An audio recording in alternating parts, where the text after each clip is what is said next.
The intention from the first stage is just to create an iconic building which is occupying the best location in Oslo. We wanted very much that the people sense the shape of the building, the shape of the roof inside the building. We thought that we achieved what we wanted by choosing mono.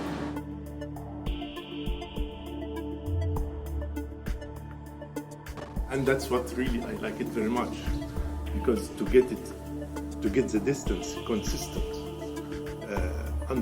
between the roof, the bottom of the roof and the bottom of the beam all the way, that was something nice to achieve. But we wanted the ceiling to be in the same manner like the walls, to be calm, white, smooth, neutral.